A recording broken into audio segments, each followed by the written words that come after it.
नमस्कार. तर आता आपण भगरीची खीर करणार आहे तर उपासासाठी आषाढी एकादशी आली त्यामुळं तर हे अर्धी वाटी भगर आहे तर ह्याला भाजून घेतले मी धुवून भाजून घेतलंय. हे छोटी वाटी गुळ आहे. हे आपला उपासाला चालणारा भोपळा आहे. हे रताळे आणि तूप जास्त का आपल्याला साहित्य लागत नाही. तर आता आपण कढई ठेवली गरम करायला त्यात तूप टाकून घेऊ.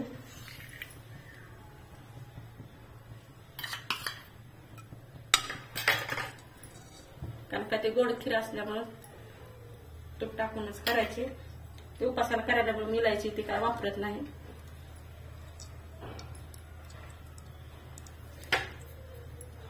ह्याच्यातच आता ही भगर टाकून घ्यायची.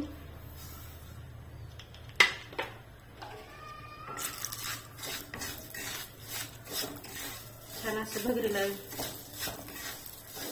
परतून घ्यायचं.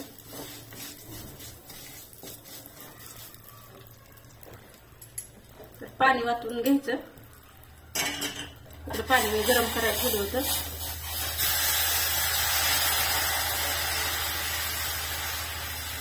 असं थोडस शिजवून घ्यायचं ह्याला आणि नंतर ते गुळ ते टाकायचा. सुरुवातीला टाकला तर शिजणार नाही. आणि मीठ अगदी थोडस टाकायचं. झाकण ठेवून 5 मिनिटं असं शिजू द्यायचं. तर फक्त भगर थोडी शिजवून घेतली होते. पाणी बी आटल्याने भगर पण चांगली शिजते. तरी भोपळा आणि रताळे मी शिजवून घेतलेला आहे. टाकून घ्यायचं आतमध्ये.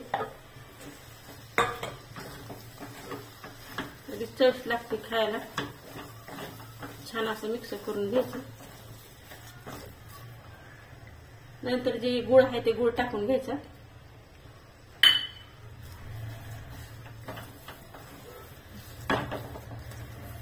सगळे असं एकजीव करून घ्यायचं.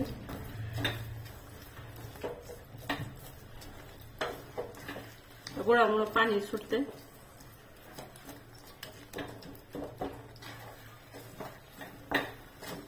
ते खाण्यासाठी पौष्टिक आहे खीर ही. तर आणखीन 2 मिनिटं आपलं शिजले. पण हे समजा साहित्य टाकल्यामुळे 2 मिनिटं शिजू द्यायचं असं त्याला. गॅस बारीकच करायचा. तर आपली तयार झाली खीर. अगदी छान झाली. तर आता गॅस बंद करून घ्यायचा.